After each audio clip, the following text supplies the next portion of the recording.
with people and sharing ideas, people would say, well, what's the opposite of that? And sometimes I would say, I mean, there isn't an opposite. You either have it or you don't, or that's just completely something else. And so I was curious about how people think in opposites. So I found a research paper on opposites, and this is a quote from it. We have shown that thinking in opposites is fundamental to how people naturally think when they imagine alternatives to reality in everyday counterfactual reasoning. That's interesting. So some things are really clearly opposites. There's clean and dirty, there's up and down, there's young and old. And some of the things aren't just opposites, they're on opposite sides of a spectrum. So in between clean and dirty, we have you missed a spot. Some things are clearly on a spectrum, like shades of red. And then sometimes there are things that maybe aren't opposites. So a colleague of mine accidentally insulted me by saying, Lauren, you're really logical, but I'm not. I'm creative, so we're opposites.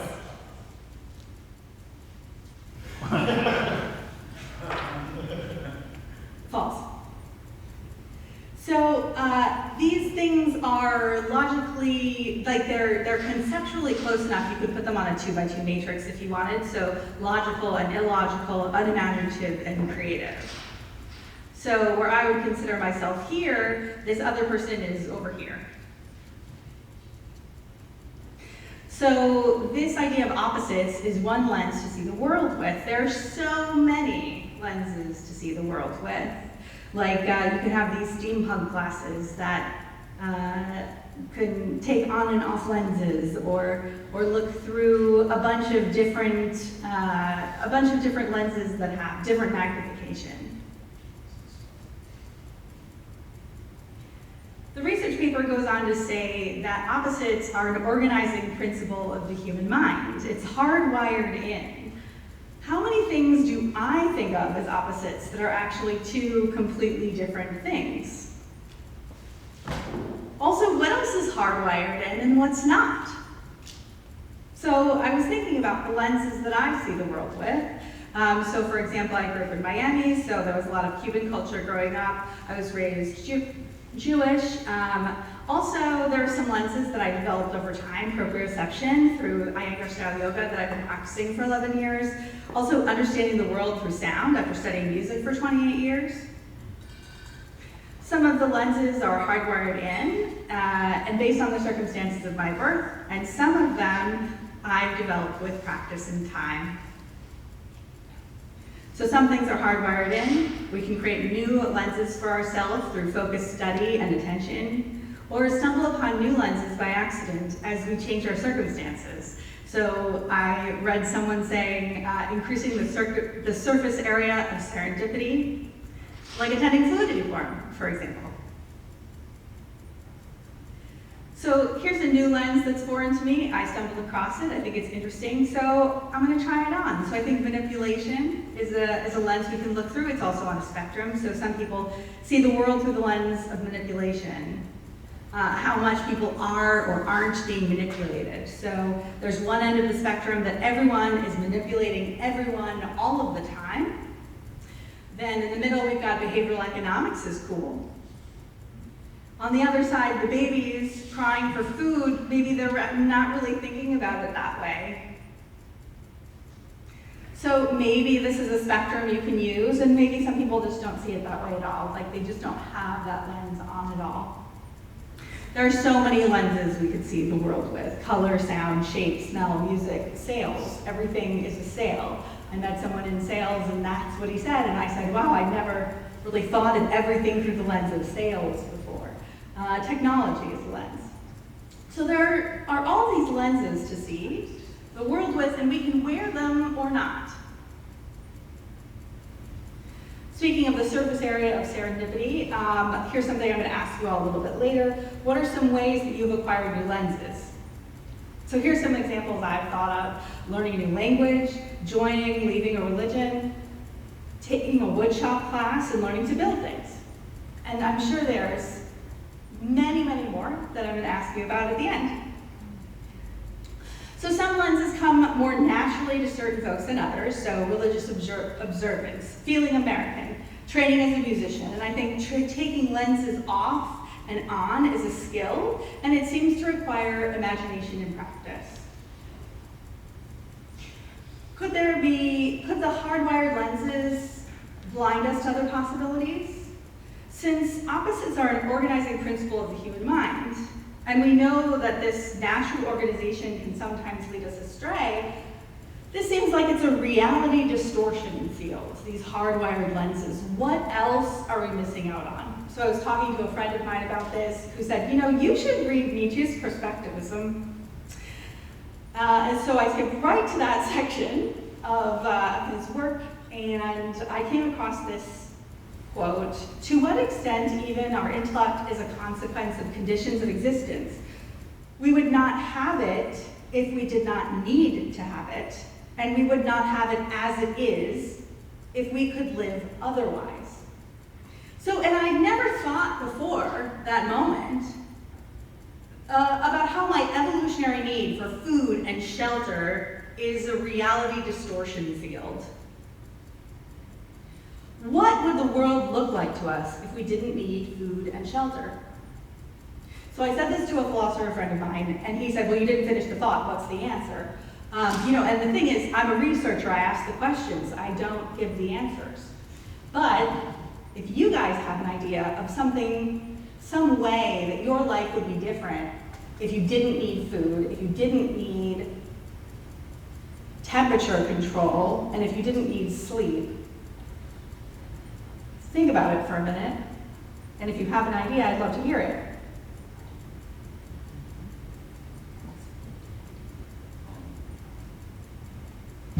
Well, Yeah.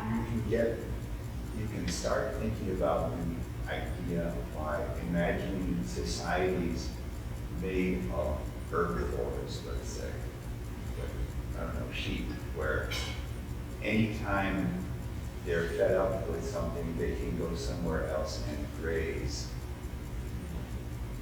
What would that society look like? How would economics work if people could very easily opt out all the time? That would be another lens, for sure. Tate, did you have an idea? I was going to say, nothing would be like salad because they would be the salads. Yeah. No salads.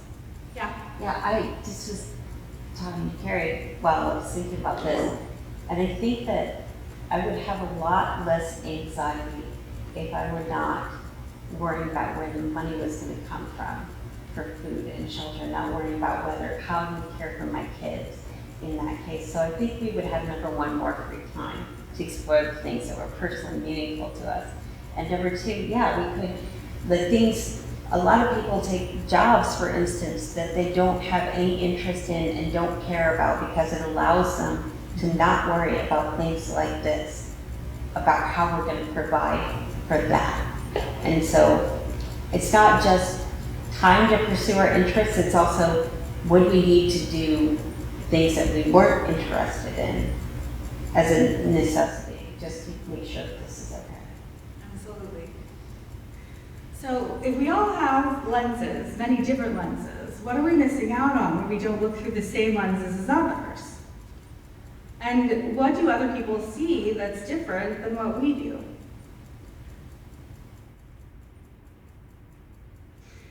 And then I was thinking about lenses through the idea of connection. And if we want to connect with other people and understand one another, which is a purpose near and dear to my heart, then we must be able to look through at least one of someone else's lenses for a little while. So that's my idea. I'm going to ask you about it later. Think about it a little bit. But there aren't shortcuts. There are no shortcuts. So have you noticed that when you're getting to know someone, they kind of look for themselves in you? So the words to this comic are, "Oh, sky egg, what eternal being will hatch from thy divine shell? It'll probably look just like me." So this bird is seeing himself in the moon. So there's no shortcuts. So here's some things that prevent people from connecting to other people and not actually seeing through someone else's lens. So projection, so it's like being in denial about what you feel and assuming that other people feel that way. False consensus effect, which is thinking that most people are like you, and maybe they are, maybe they aren't. And then looking for themselves in you, like if there's a senior leader at work who takes you under their wing and says, I see myself in you, son. Or if you're in the same sorority, or if you're both MAGA, or if you're both in an LDS community, you're like, hey, we're both this, right? So now we're friends. Yeah. And then there's like more subtly, I think this is a shortcut to empathy. So maybe, I don't know if you guys have had this feeling, I sometimes get this feeling, not with everyone, not all the time, sometimes, only some of the time, that people are not actually trying to get to know me, they're finding something of themselves in me that they can connect with, and that feels like empathy. So those are all shortcuts that you won't actually get to see through someone else's lens if you take a shortcut. So other people are not you, or as we say in user experience, you are not your user. What does it mean to connect with other people? So I think being able to at least temporarily see the world through the same lens or the set of lenses as someone else. And not just that, but connecting is reconnecting. So people are constantly acquiring new skills, encountering new environments and ideas. A friend of mine said that connection is about connecting and reconnecting. And so if our lenses are always changing, then connection and reconnecting is trying to understand those new lenses and the new shapes and the new colors and the new experiences that people see. Their lenses are constantly being refined, and we want to understand that in order to reconnect with people. So also, I think the more lenses that I can look through, that we can look through, the more likely we are to connect with other people. So we've got a lot of them. Can you look through a lot of them? Can you take some off and put other ones on? So now's where I get to ask you, what are a few ways that you've acquired new lenses to see the world with?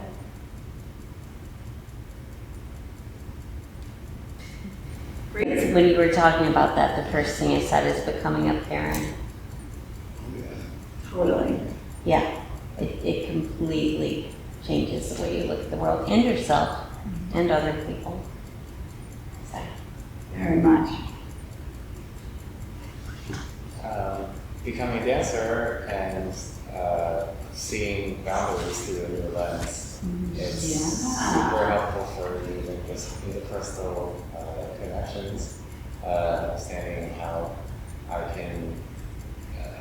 holding a boundary is a gift for the other person, for feedback. So it's been very helpful to go through that lens. Nice.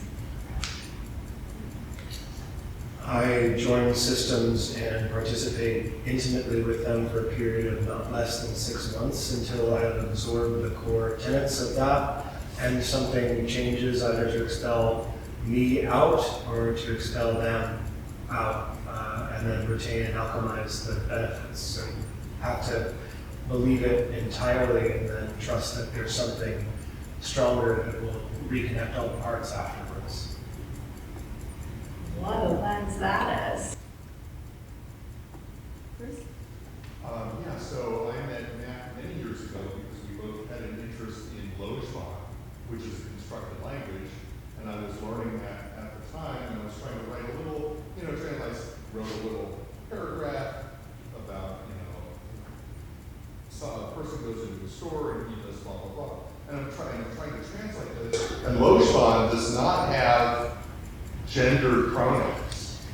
It has words like koha, kohet, kohi, you assign, and you would just say, the person koha, and then later refer to koha, and there's no like he or she, and I'm trying to think, how can I write, and I realized I don't care, like in this paragraph that I'm writing, the gender, that doesn't matter in what the story I was saying.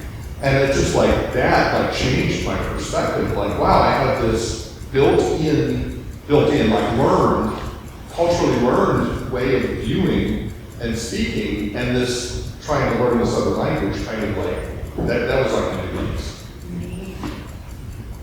Jane? I think therapy, it's much because you take off lenses that you inherited or came to have in some way, then you see the world differently, whether or not it's with a new lens or less lenses.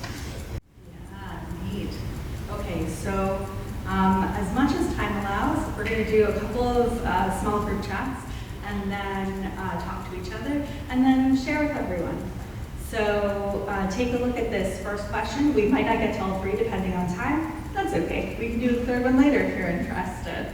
So take a look at the first one. Is taking lenses on and off a skill, and how might we develop that skill?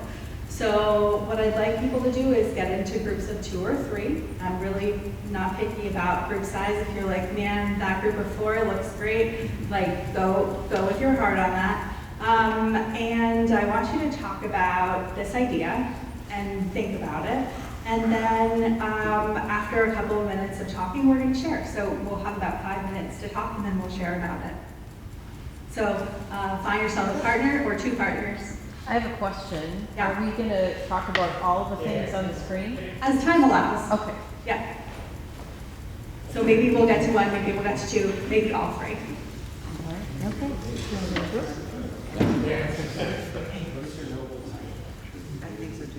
So we just come right out and sit and listen.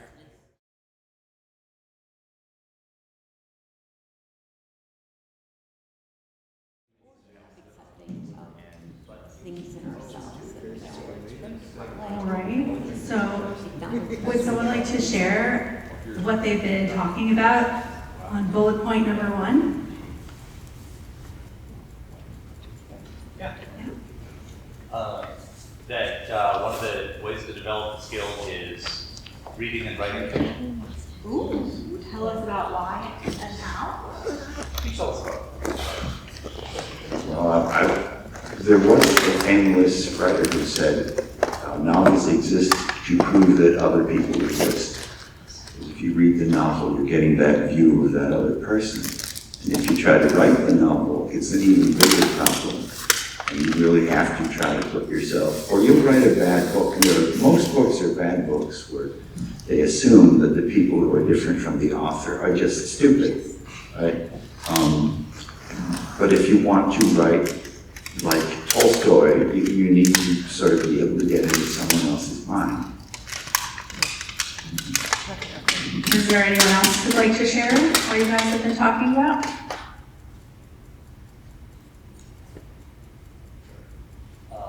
think I mentioned that it acts seems like a good way to get in touch with. Yeah, I mentioned that acting seems like it would be a good way to get in touch with taking up other lenses, because lenses tend to be, there's a lot of a subconscious component to it that you don't really play around with, but actors get to access that and like, oh, what if I had these assumptions, and so on.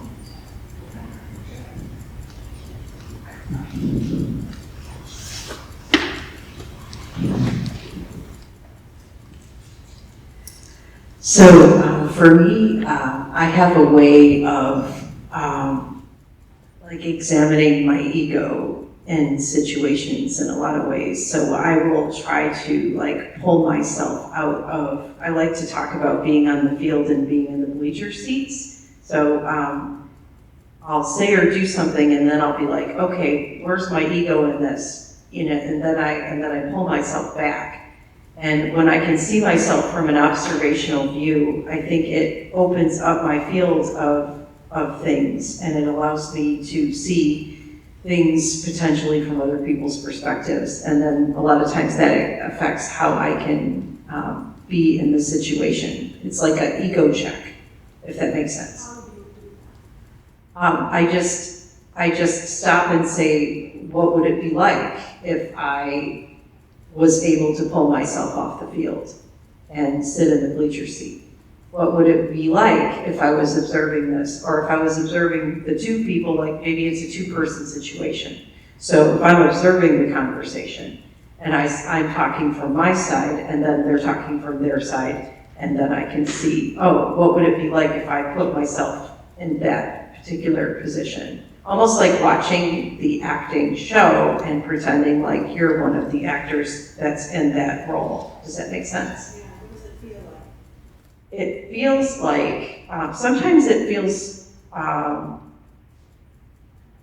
like it's uncomfortable, right? Like, suppose I have, let's just talk politically, right? So I have a view of being somebody who's really more liberal, that's just, I'm conservative, forest hippie, that's who I am. But like, if I'm talking to someone like my sister, who is very, very Trump forward, and I try to put myself in, from an outside perspective of what that would feel like to be somebody who really is very passionate about that and those views, and how that would feel and why I might be passionate about that. And, being somebody who is a little bit more toward, she's a little more religious than me, which I'm not as religious, and what it felt like for her to lose her baby and how she relates to God and, like all of those different things, because there's different reasons why people choose their political positions, right? So I'm trying to look at all the perspectives of why it would be advantageous for a person to be in that viewpoint, or why they might look at the world that way. And so I might just hang out there not to change my viewpoint of how I look at the world, but just to see what would it be like from a different position to see that viewpoint so that I'm not so judgmental. Does that make sense? Because the part of me that looks at that immediately wants to say, that's crazy, why would you follow that? Why would you believe in that? Isn't it obvious, right? But then I'm like, well, wait a minute though, because if I take off my, pajamas and put on those other pajamas, then, the view of the world is very different, and I can see it better from the bleachers because otherwise I'm judging. If I'm on the playing field, I can't see things from that viewpoint. I have to actually pull myself away. I can't always do it. Sometimes it's so hard I can't. But when I can do it, it makes a huge difference in clicking my perspective just a little bit to broaden my window and allow me to see things from a different arena.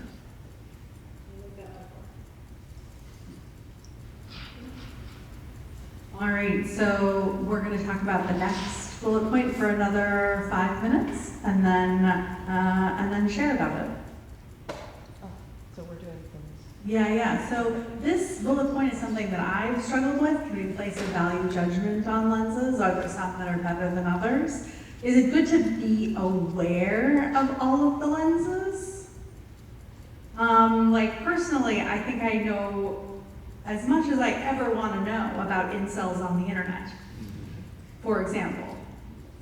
But maybe there are some lenses that are really essential, like how people might view a liberal arts education, where you have some arts, where you have some philosophy, where you have some math and some science, so you have like kind of a well-rounded set of lenses. So can we place a value judgment on them or not? Does it depend on our goals? Are there some that it's always good to acquire, like my personal preference for Western liberalism? So let's take another 5 minutes and chat about that, and then we'll share with the group. All right, I'd love to hear what you all think about bullet point number 2. Can we place value judgments on lenses? What do you guys think? I can start. Okay. You can start. You can start. Okay. Oh, well, because I'm wearing the crown, I'm gonna start? Is that how it works? Your I Majesty. don't know what rules, I don't know the rules about this crown. That's the rules. Oh, okay, like. Well, that's dangerous.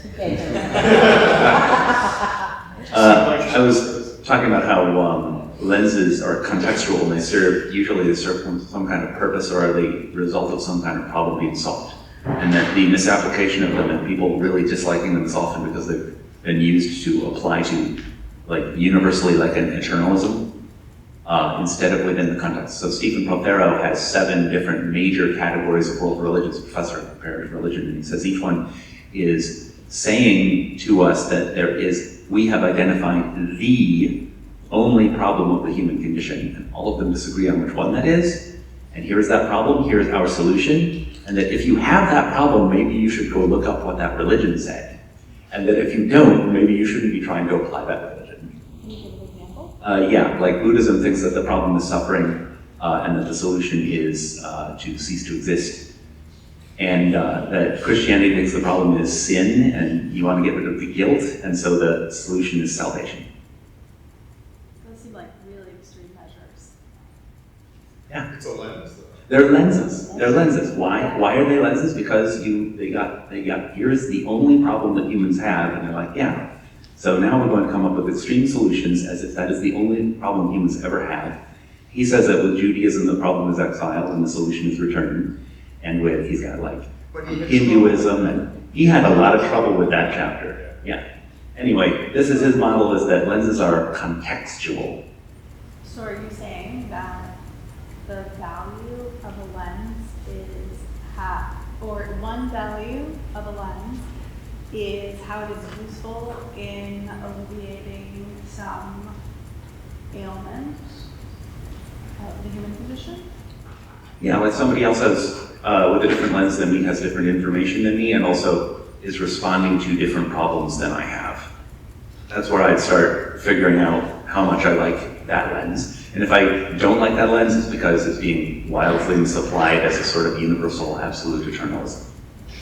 Are there other lenses that are not based on usefulness that you might consider? I don't know. This is all I've got for now. I was given this crown under high time pressure.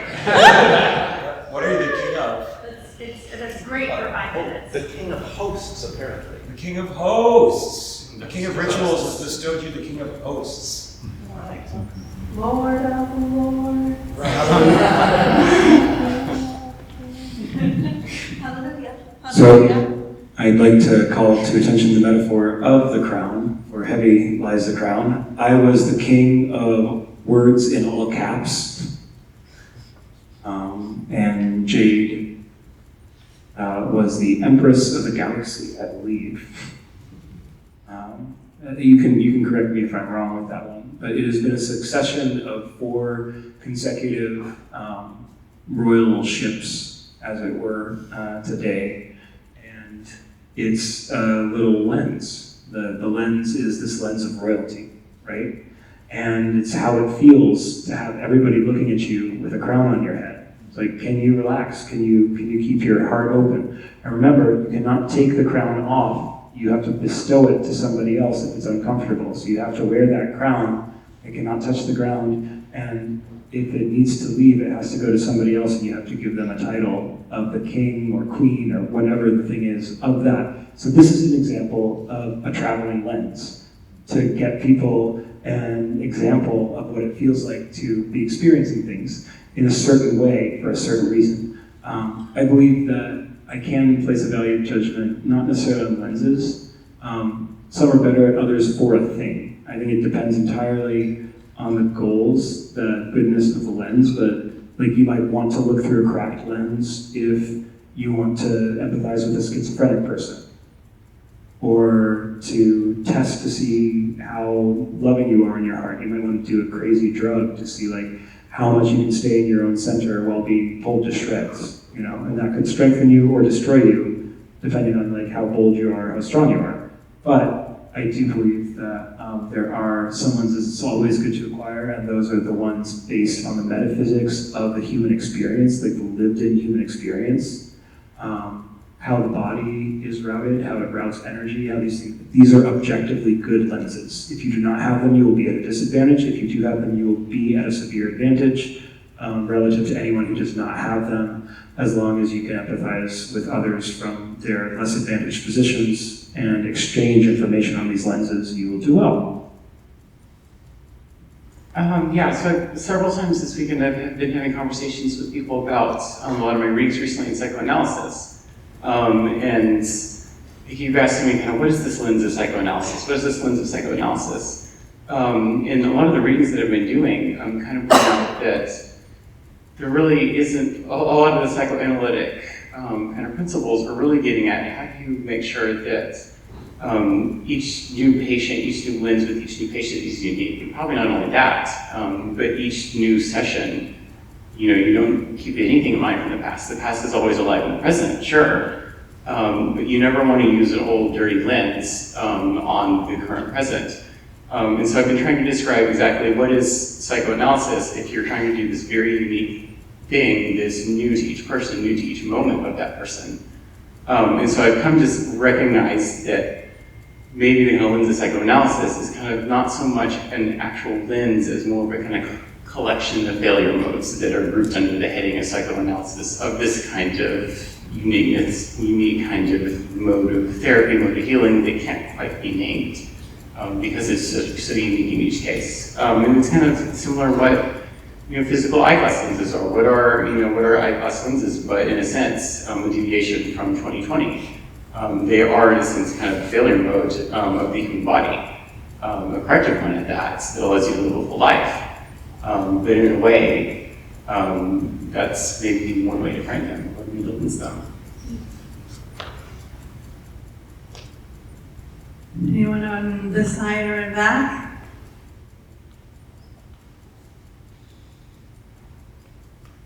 All right, so you guys up for discussing bullet point 3 or no? So show me with thumbs up or thumbs down. We're going to take a quick vote. All right, we're going to discuss bullet point number 3 is understanding someone else and them understanding you, a core part of connection. Is there anything else that is a contributing factor in connecting with others? So let's take another 5 minutes to chat about it in our groups, and then we'll share.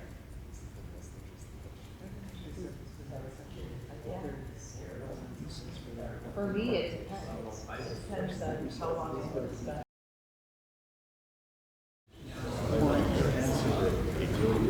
All right, so is there anyone who'd like to share what they think about the third bullet point is understanding someone else and them understanding you, a core part of connection? Is there anything else that is a contributing factor in connecting with others? Yeah. I'll share this one because this one's really personally relevant to me. I've spent a long time thinking about understanding because it's probably the most important thing for me is to feel understood. And in saying that, I almost never do. And part of that is that I am not comfortable being vulnerable, and so I give a version of myself in each circumstance with each person. And in circumstances like this, I can give more of myself, and that's okay. I have a minimum threshold that I like most interactions to meet, where we're both engaging with another human and seeing each other as a real person. And Matt can attest to that, but like, I don't, if I feel like it's a checking of a box and they're not even looking at me, I will deliberately try to get somebody to engage at least enough so that we're seeing each other. But I also, the flip side of that is that sometimes understanding is the reason for a lack of connection, for ending that connection. And what I was talking about specifically is that I've heard a couple people, Duncan said it, and I think a couple of have talked about, re-engaging with your parents or making peace with your family or something like that. And that's all well and good, but sometimes it's not a good idea to have somebody in your life. And it doesn't have to be parents, it can be a spouse, it can be a friend, it can be siblings, it can be in your workplace. Understanding them is the point where you're like, this is not going well and I don't see it ever going well. Like if somebody is literally not going to change, not only is it not good for me because I'm not loving myself and accepting myself, it's also, if I stick around in that, it's gonna get nasty it's going to get worse for everyone. So sometimes loving somebody is like, I don't wish you ill, I don't wish you well, I don't wish you, in fact, maybe I wish you everything. I wish you, hardship, I wish you success, I wish you all these things, but I want you to have them over there, away from me. And so understanding sometimes can be connection, but sometimes it's the opposite. So.